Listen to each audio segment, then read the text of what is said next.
Alright. I ate a little bit. Oh, right, yeah. I was like eating a chicken burger. I just forgot that we were in great peril. There's only a split second to react before the door is thrown open, exposing me and EEYOK in the act. And in that split second, I discard the curtain around us and throw the scraps of fabric I took with me onto the dining table. The door reveals a startled maid, candlelight flickering in her hands. She gasps when she sees us. I step forward, heart pounding. I lower my voice as much as possible before I speak up. You there! It is atrocious how this room is lit up. We could barely see a thing and managed to stumble about and crash against this lovely display case. What a shame indeed, I announce loudly. EEYOK's eyes widen as he looks at me, perplexed at my acting. After all, his plan was to run if we ever got caught, but where exactly do we run to? Who are you? Asks the maid in a nervous voice. We are but humble employees of Jenkins Upholstery and Curtains, sent to assess the curtains and die in need of replacement. See, can't the maid just ask the Baron if that's true? I point at the fabric swatches on the dining table as evidence, but it's nearly impossible to discern in this dimly lit chamber. I was aware of any Jenkins appointment coming today, she murmurs softly. I can feel myself break out into a cold sweat. My lie is quickly unraveling. Miss Hilda welcomed us, says EEYOK, concealing his face by pulling his hat down more. I fix him with a questioning stare. Hilda? Is he making up this on the spot? The maid visibly relaxes her posture in front of us. Have we been here in the past, EEYOK? Have we done this before? Oh, Miss Hilda sent you. Say, can you clean this up and light up the room for us? I ask, pointing at the glass on the floor. The maid then sees what the glass shards belong to and hesitates. Oh, Lord Kingsley will not take kindly to this, she laments, shaking her head. Worry not, Jenkins Upholstery and Curtains will foot the bill, I tell her, hand-waving her concern. My first objective is to get the hell out of here. Hearing that, she perks up with a smile. Certainly, I will clean this up. Please wait. With that, the maid finally shuffles out of the room. I feel my nerves come crashing down. EEYOK doesn't waste a second and grabs my upper arm to pull me along. See how he's not touching my hand? Now we run, he hisses. I couldn't agree more as we pick up speed, hightailing ourselves out of the manor. My heart is still beating loudly as I'm running on adrenaline during our escape. EEYOK manages to take us back to our carriage without being seen. Well, seen again, I mean. I think I have my heater still going, sorry if you can hear that in the background. Casting a sidelong glance at him as he readies the carriage, I inquire. Hilda? She was listed as the head maid in his staff registry when I saw his address, EEYOK explains. Ah, okay. I'm still on to you, mister. Thank goodness you remembered. I don't think she would have believed us otherwise. Then he turns to me with a peeved expression. Whatever happened to run? EEYOK questions me. I figured a lie could weasel our way out of it. Running would have automatically branded us as guilty, I explain. But now they know your voice, your face, he says, clearly not happy. I lowered my voice intentionally, I argue. Your Grace, I don't want you trapped in a situation from which you can't escape. Running should be your first instinct. Why the insistence on running? I ask, wondering why he's so obsessed with it. A shadow crosses his features and he straightens, fixing me with an intense gaze as if recalling a haunting memory. Running is survival, he responds with a weighty tone. Again, if any of this is to do with his ill mother, I'm gonna flip this desk over. He shakes his head. Maybe this was a mistake. But now I know beyond a shadow of a doubt I am the gatekeeper. This is what we've been trying to tell you all this time, Your Grace. There was never any doubt. He opens the door to the carriage for me. Now quickly, head inside so we can return to Howell Manor. I climb inside with only one thing on my mind. I am the real gatekeeper, not a fake, not some phony, and someone wanted me dead. My first instinct is to think of the Empire itself, but they wouldn't go around claiming I wasn't the gatekeeper. They would relish in proclaiming my death as the true gatekeeper. No, it's someone else. I actually don't have a guess for that. When we return, it's quiet at the stables. Everyone has already gone to sleep. I've been left alone with my thoughts the entire ride back home, trying to figure out who would set me up. Veritas emerges as a potential suspect, fueled by his disdain for me, but my mind grapples with the incongruity of his intentions. Why kill me after striving to marry the gatekeeper? What does he gain? I wish I could discuss this with EEYOK, but it's hard to do so when I'm sure he'd think I was mad for mentioning I've already lived this year of my life before. Would he think you're mad, or would he go, oh, you too? EEYOK puts the horses away and meets up with me at the entrance of the stables. If fortune smiles upon us, they won't suspect you for the missing scale, he says. Yeah, that doesn't seem likely. Right, it's gone. I didn't anticipate that, I say. I only wanted to touch the scale, then place it back, but it vanished with a flame. Now the Baron will suspect theft, which is what I wanted to avoid. Neither did I, EEYOK says, sighing. That would have been very important information to know. I think we'll be fine, I say, hopeful. It was dark and only a single maid saw us. Sometimes that's all that's needed, he says darkly. Though at least she'll think it was two men, so you're in the clear. I'm worried the maid might recognize EEYOK with his unique markings. Do not worry, Your Grace. If this leads back to us, I will shoulder the blame, EEYOK kindly offers. But I don't want you to take the blame for it. I respond faster than I can process it. In fact, I confess that I am also confused why you agreed to do this in the first place. I trail off. Anyone else would have reported me to the Duke. EEYOK shifts his weight, his boots digging into the gravel, holding my gaze unwaveringly. I know it sounds silly bringing it up now after we've already done it, but it is perplexing to me. I hold my hands in front of my skirt, bowing my head down. You're wearing a skirt again? When did you change? Feeling uneasy that I aired these thoughts, the question has tormented me since my return to this life, a life where EEYOK sacrificed himself for me. There must be a reason. Your Grace, it was you who chose me as your personal knight. Protecting you is my top priority. Protection and compliance are two different things, I point out. They are indeed, but I suspect you would have gone to the mansion alone if I hadn't offered my help. I bite down on my lip. Am I right? He asks. I don't know, I say, unsure. Then that is all, Your Grace. Please head back to your room so no one gets suspicious. I bid you good night. EEYOK bows and strides away, his cape swaying. I'm left staring at his retreating back, pondering over my thoughts. I don't believe his words. They make sense, but EEYOK wasn't my knight in my previous life. We were near strangers. His explanation feels rehearsed, a well-timed excuse. Looping! He's not divulging the truth. He's looping. But neither am I. I guess we both have our secrets.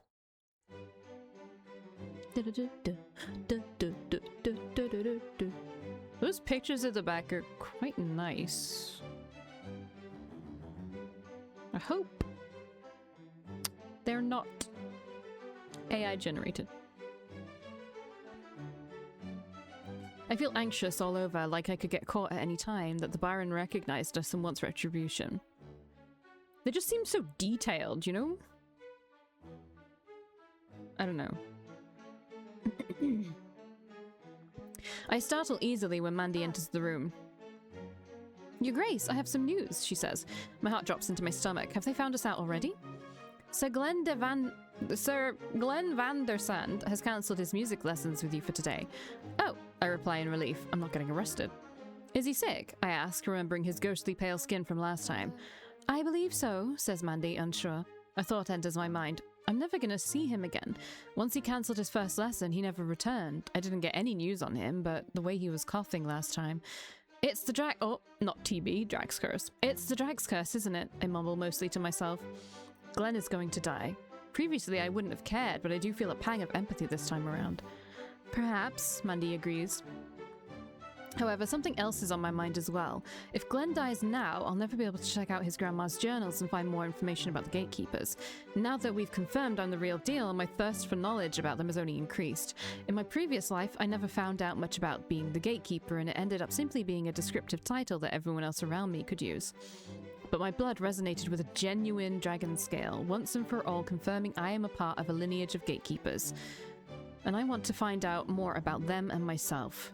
Mandy, ready the carriage. I'm going to visit Sir Glenn himself, myself. A little surprised, Mandy nods her head and leaves the room. The air in Glenn's house is thick with dust, validating his previous claim. Mandy remains stationed outside the room while Glenn and I get settled. Your Grace, I admire your enthusiasm for my lessons, but coming all the way here just to be turned away seems excessive, Glenn snarks, sitting down on his couch. You cancelled your lessons. I wanted to see how you were doing, I say, also sitting down on a chair. You came, you saw, and all that's left is the leaving part, he says. Carry on, nothing left to see. Your wit seems unimpaired, so healthy enough, I suppose, I deduce. You can pry my wit out of my cold, dead hands, he coughs. But I have to insist, why are you here? I'm not well, Your Grace. I cannot continue our lessons. I suppose this is my last visit, but I can't very well tell him that. I came because I was curious about your grandma's journals, I answer honestly. Ah, curiosity, the most insatiable of beasts, he remarks, sinking into the couch. Couldn't even concoct a decent lie about being here out of concern, could you? Oh, do you want me to lie? I ask, batting my eyelashes at him innocently. He can't see that. Even a teapot can lie better than you, he grunts. I feel like snarking back at him, but when I see the pained expression on his face, I decide to let it go. He really isn't well. Look, you can send me away if it's too much trouble, but I figured I'd take my chances and ask. Can I please look at your grandma's journals? Where was that stubbornness when I was teaching you? He mopes. I've only recently gained it, I reply with a smile. It's true, a year ago, fear often kept me silent. Now, having lived through it twice, I've grown bolder. Glenn reaches for his cane so he can stand up and walk over to the bookcase on the other side of the room. He takes a stack of books in his arms and returns, placing them on the coffee table. There you have it, all the books and journals I found in the attic. I believe some of them are from my grandma, but I couldn't tell you which. I scour the stack of books, counting them. There's 8 of them. Some are thin, handwritten volumes, while others appear to be printed books. I lean closer to the books and take them one by one, placing them across the table so I can get a good look at them. Finally, I pick the thinnest looking book that appears old and worn. It's most likely a journal. When I open it up, I'm right, the passages are handwritten. They're also falling apart and missing some pages here and there. I think I found it, I say as I read through a couple of pages. The pages of the journal, delicate and worn, reveal more about the life of Glenn's grandmother. Most entries detail dates and locations of performances accompanied by earnings. Unfortunately, there's no mention of gatekeepers. I believe the journal is more like a ledger, keeping track of their performances and earnings, I explain as I turn another page. Fascinating, Glenn says, sarcasm dripping from his voice. Worth the trip, wasn't it? I refrain from sighing in disappointment. Glenn, too, couldn't have known the journal's contents. I navigate to the latest entries, hoping to find clues about their last performance. A specific section catches my eye. Dates marked with the title Gate at the top. My interest is piqued and I sit up straight to scan the rest of the page. Unfortunately, it doesn't say much else besides some more dates, earnings, and a location abbreviated to SM. Do you happen to know what SM stands for? I ask Glenn. Seymour Morrington? Glenn asks in a joyful tone. Not a person, I say. I think it's a location, one of the last ones they performed at. Glenn pauses in thought. Then it would likely be the Southern Mines in the Triberg province. Southern Mines, I repeat. Your grandma performed at a mine? Coal mines, precisely. I recall the stories my mother told me. It says the word gate at this particular location. Does that mean a gate was there? I question. I wouldn't have the foggiest idea, Your Grace. Glenn then coughs a couple of times. I guess Glenn wouldn't know much about it either, but if his tales of his performing grandma are true, then the Southern Mines is where a gate to the other world used to be. I wonder if the mines still exist. Triberg is pretty far out of the way, though. Triberg or Triberg? I'm gonna say Triberg. It would take a week by carriage to get there. I doubt Veritas would be keen to let me venture that far off on my own. I snap the journal closed. Mind if I take this one with me? I ask. Take it, they are of no value to me, he says dismissively. I stand up and walk over to Glenn, extending my hand. Thank you, my lord, for teaching me and telling me about your grandma. It's been a pleasure being taught by you. Glenn says nothing, only giving me an odd expression. I'm extending my hand, I say awkwardly. Glenn sighs as he switches the cane to his left hand and raises his right. I meet him in the middle to shake it. Let's hope we shall never meet again, he says. I smile in response, but feel a sense of dread. I do hope you will recover, I say in earnest. I won't give up without a fight, he quips as he releases my hand. Now get, will you? Let me be sick in peace, he then complains. I'm sad, I like him. He's a meanie patini, but I like him. I take the journal with me and call for Mandy so we can leave. This will be the last time I'll see Glenn. I'm grateful he gave me some information about the gatekeepers at least. Be more sad than that, okay? After a few days, I've been invited over to, I've already forgotten, Sarah's residence for some tea. She invited me the last time I saw her at the tailor shop. I can't wait to rid myself of these clothes, Sarah sighs with a large sigh, sipping her tea. Sarah sighs with a large sigh, Xiliana. She puts these chapters out on Patreon, and people don't say anything? I know I would make all of these mistakes, by the way. You can edit like 1,000 times and then later read it back again and there's mistakes still. It just happens. It just happens.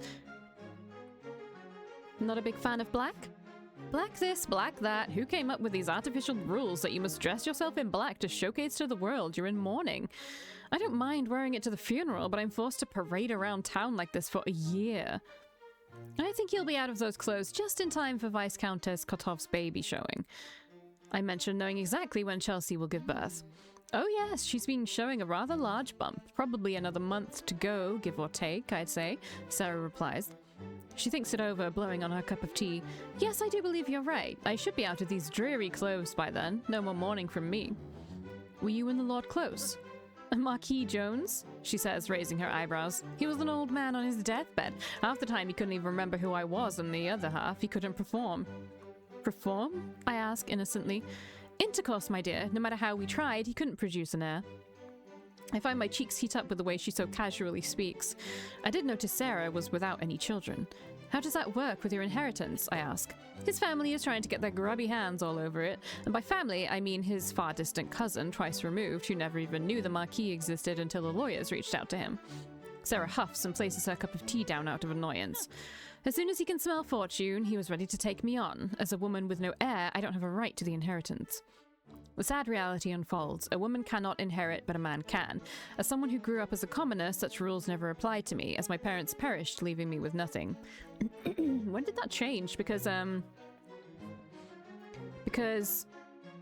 the witch trials, a lot of that was about taking land from women who their husbands had died. So when did that change? Oh, that's interesting. However, for nobility, it's different. They own lands and residences, which pass on to next of kin, a privilege reserved for men. I wish I had my own fortune, I say dejectedly. Ah yes, Duke Howell is plenty rich himself, but unless you produce an heir, none of that is yours. She then gives me a questioning look. Your Grace, are you knowledgeable in the act of intercourse? Do you know what you must do? Again, I blush at her bluntness. I know, I say, still timid at the subject. The thought of being intimate with Veritas makes me want to hurl. On our wedding night, when we were supposed to consummate, he never even came to my room. So thankfully, I won't have to worry about it. He's too busy being evil. But not that evil, I guess. She gives me a reassuring smile. Well, if you need any advice, you can always ask me. I know a thing or two about having to stomach bedding a man I despise. My mind inadvertently goes to someone else, someone who I don't despise, someone who I could share a bed with. EEYOK's golden eyes and red hair appear vividly in my mind as I remember waking up next to him in bed. It was a peaceful moment, and disgust was the farthest thing I felt at the time. My thoughts are definitely not appropriate for a lady. Oh my, look at those rosy cheeks. Perhaps we should change the subject, says Sarah cheerfully. Lady Jones, what will you do if you lose your inheritance? I ask. I'd lose the house, she says, not amused, unless I can scrounge up my own money to pay for it. I've been looking for ways to extend my own fortune. So hey, Sarah, what do you think of this? Baby chemises. Baby chemises. Invest. Because you won't get heat stroke and the baby won't die in these clothes, so... I might have an idea, I say, jumping at the chance. Oh, pray tell, Sarah leans in, interested. I'm seeking a benefactor for a venture involving the mass production of distinctive product, a children's chemise specifically designed for babies. Those are a dime a dozen, Sarah hand waves the idea. Yes, but mine has a particular design and made out of a material that allows the skin to breathe. I'm afraid you have to explain it to me in more simple terms. Babies have a hard time regulating their own temperature. Valkii, how do you know that, girl? People think if we dress them in warm clothes, they'll be fine. However, such attire can, in fact, be detrimental to their health, even fatal, I explain. While this remains a theory at present, my observations of Chelsea's baby and personal experience of fainting due to overheating clothing led me to believe I may be right. With my new design, infants would enjoy a restful sleep at night without the risk of overheating. So adorning babies up in frills and wool is detrimental to their health? Sarah asks for clarification. In a manner, yes, I say. I've already finalized a design. My intention is to present it to Viscountess Kotov upon the arrival of her baby. Sarah takes a while to think it over. I see. An item that would be popular among noble ladies would likely sell fast, she remarks. There's only one problem, I mention, biting on my lip. The Viscountess won't accept my present. She loathes me. I dare say she harbors such sentiments towards most, Sarah quips with a hearty chuckle. She doesn't know her place. I look at Sarah hopefully. I was thinking the possibility of you presenting the gift on my behalf. Me? She appears surprised. I had considered feigning illness at the precise moment of her baby's birth and abstaining from attendance.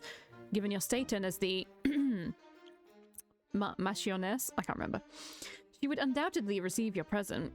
Sarah whips out her personal hand fan and starts fanning herself, musing over her options. If the present proves to be popular and other noble ladies are requesting it, perhaps you'd be interested in becoming my benefactor? With your help, we can mass produce the design. She stays quiet for a while, simply fanning her face. She eventually snaps the fan closed and places it on the table. My, Your Grace, it appears I'm not the only individual grappling with financial predicaments, she states with a sly grin.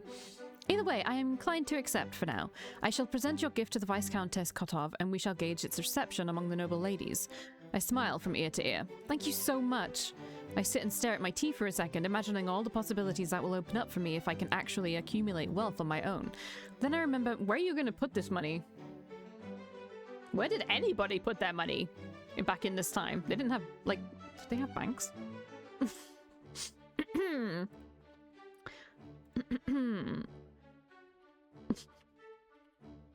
mean, I think they did.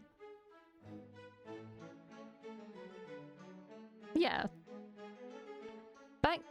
I don't like reading the AI overview. Okay, 2000 BCE. Okay, so it's a really old concept. I just wonder how they did it. I guess kind of the same in theory. But like, can a woman go to a bank in the 17th century? Because I mean, women couldn't own their own credit cards until the 1970s. So how would a woman put her money away in the 17th century? Could women have their own bank account in the 1700s? Women could and did have their own bank accounts in the 1700s, although it was relatively rare. While legal, social, I don't like you reading the AI overview, but we have a bank called NatWest here. I'm actually with them. And they have a section called Women in Banking. The NatWest Group Heritage Hub. Many banks required married women to submit a form of authorization signed by their husband before they could open an account. Okay, I'm just gonna read the, I don't like to read the...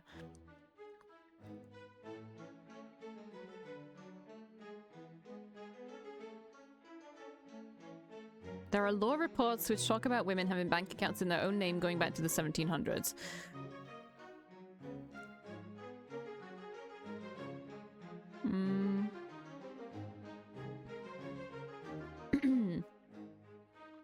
There's no strict legal bar preventing women from holding bank accounts in the 1700s, but societal norms meant many banks required a husband's, father, or brother's co-signature or permission. Access limitations were bank accounts for women in this period were mostly accessible to wealthy women, business owners, or widows managing inherited estates. Okay. Although rare, some women were active participants in banking. For example, this article from the NatWest group shows women appearing in bank records as early as the 1660s. Yeah, inheritance is a thing from deceased male relatives. Financial independence. For most of the 18th century, financial independence was largely restricted, and it was not until the late 19th century, and even as late as the 1970s in some countries, that legal changes such as Married Women's Property Act in the UK and the Sex Discrimination Act of 1975 officially ensured widespread independent access to banking. So it was rare. It was very rare. Could widows inherit their husband's money? No. Yeah, let's just put money. If they had no child. Oh, in the 1700s. I'm not talking about right now.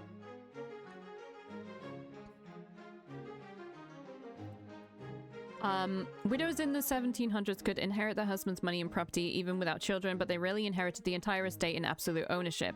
Instead, their inheritance was usually limited to dower right, a legal entitlement to a portion of the estate to support them during widowhood. Okay. The right of the dower. Under English common law, which was influential in the American colonies, a widow was automatically entitled to a dower, usually defined as a life interest in 1/3 of her deceased husband's real property. If there were no children, the dower might increase to 1/2 of the estate in some areas, but the remainder of the estate in some areas would go to the husband's nearest male relative. Personal property. Widows often had... I'm really interested. Widows often had more control over movable property known as personal property, furniture, clothing, money, or investments rather than land. And funny story, women like jewelry, liked jewelry, and they probably still like it now for the same kind of reasons, but they liked jewelry because it was easy to pawn off if they needed to, like, escape. If the husband died without a will, the law often dictated that the widow would receive a share of his personal property while the land passed to a male heir. Always the men. Widows as femmes sole. Once widowed, a woman ceased to be legally covered by her husband and became a femme sole. This allowed her to own property in her own name, make a will to pass on her own property, manage the inheritance she was left. I would have to look at all of this up a different time. Okay. Then I remember my... Sorry, I don't remember what we were talking about, girl. Then I remember my visit at Glenn's place and how his grandma performed at the Southern Mines. I don't know much about it, but perhaps Sarah does. This might seem like a weird question, but do you know anything about the Southern Mines in Triberg? I ask. Triberg, she repeats, raising her eyebrows. I'm afraid I've never visited the place, she answers, too far out and very cold. Ah, I see, I say dejectedly. The Southern Mines does ring a bell, though, she says. I believe my late husband used to work with a man who owned the deeds to some coal mines. Do you perhaps know his name? She hums, trying to recall her memories. Bax something, she says. Sorry, I didn't pay much attention to the business. That's all right, I say with a smile. I'll have to ask around if anyone knows the owner of the mines. For now, I'm satisfied with my visit. Yeah, Sarah's oomph. Sarah's always fucking oomph. She's queen. I'm more anxious to dine with Veritas ever since we broke into the Baron's residence that day. I'm waiting for the other shoe to drop, that we're caught. Veritas hasn't shown any indication that he's suspicious of me, or perhaps he doesn't know the news either. I'd like to keep it that way. I want to ask Veritas about the Southern Mines, but I fear that he won't allow me to leave the manor when he figures out I intend to visit. Still, it couldn't hurt to ask if he knows some man named Bax. Your Grace, I start. I've heard some chatter about a man operating some coal mines in Triberg. Ugh. Triberg? You don't need to concern yourself with such a backwater place, run by verming itself, he says in disgust. I don't know much about the Triberg province, only that it is relatively poorer than all the other ones. I was simply wondering if you knew a man named Bax, I finished my sentence. Ah, you mean Ferdinand Bax. A weasel of a man owning several coal mines to uphold his small wealth. He once tried to sell me a piece of land that wasn't even his. He waves his hand in the air, furrowing his brow. You shall have no business with this man. He only seeks to scam others with deals that are too good to be true. That's fine. At least I have a name now. Ferdinand Bax. I continue eating my food in silence. Also, you shall be taking dance lessons, effective tomorrow, Veritas suddenly announces, but I'm not going to dance with anybody according to you. I place my fork down and stop eating. Dance lessons, here we go again. They prove to be useless because no one ever danced with me, not even Veritas. But you won't dance with me, isn't that right? I ask. I have to appease the people, not you, is his blunt response. I feel like hurling my fork at his head. Why stop at the fork? Throw everything at his head. Then it is of no matter if someone else dances with me. Like I said before, you accept whoever asks. Anyone? Veritas breathes out an annoyed huff. Yes, that is the definition of whoever. You do not have the choice of rejection, and that is why you will take these dance lessons. Then I suppose we won't have any issues if EEYOK asks me to dance. Very well, I say with a slight smirk. We gonna dance with Lommel. I approach the field with a spring in my step. I wonder how the kittens are doing. However, before I get to approach the cabin, I notice EEYOK is out in full swing today. Sir EEYOK, I announce loudly, good day. EEYOK stops his practicing with his partner and sheathes his sword. He nods his head at me as his partner continues to practice alone. Your Grace, is there something I can do for you? I have a very grave matter to discuss with you, I tell him in a hushed tone. EEYOK's expression darkens and he beckons me to follow him to the cabin. 3 little fluff balls meow as soon as I enter the cabin. They come running at me, hoping to score some food. They latch themselves onto my skirt, clawing their way up. Sorry, EEYOK quickly apologizes and pries each of the kittens off my skirt. They get into everything, he grumbles. They look rounder since the last time I saw them, I detect with a smile. They won't stop eating. I've never seen such an appetite that couldn't be quenched. That's just fucking cats in general. I giggle at his description. But Your Grace, you're not here for the kittens. What is the matter? That is true, the kittens are only secondary. Has our cover been blown? He asks in a whisper. I shake my head. Not at all. No news on that front, and no news is good news, right? He nods affirmatively. That is right. Have you heard anything on that front? I ask. It's been a week since we broke into the mansion, but I haven't heard about it at all. Some gossip among the staff has reached our doors, but mostly in mockery, says EEYOK. They don't know anything. Good, good, I sigh in relief, but that's not why I'm here. I crouch down to the floor to pet the grey-haired kitten. It doesn't seem to mind, and then starts chasing its own tail. I came to ask you for a favor. I will do whatever you'll ask of me, he responds. That's noble of you, Sir EEYOK, I say with a slight smile. I tilt my head up to look at him.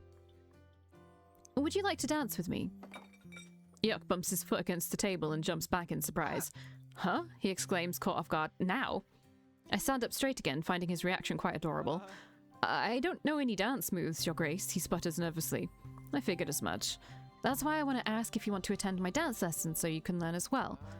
Your Grace? He asks, looking puzzled. Attend lessons? Yes, I'd like to dance with you at the masquerade party in a few weeks. Finally putting 2 and 2 together, EEYOK's expression darkens and he shakes his head. Your Grace, I cannot attend. Only royalty and nobility are invited. I am stationed outside as a guard. I take a step closer to him, a pleading look on my face. Then attend as my guest. EEYOK quickly looks bewildered.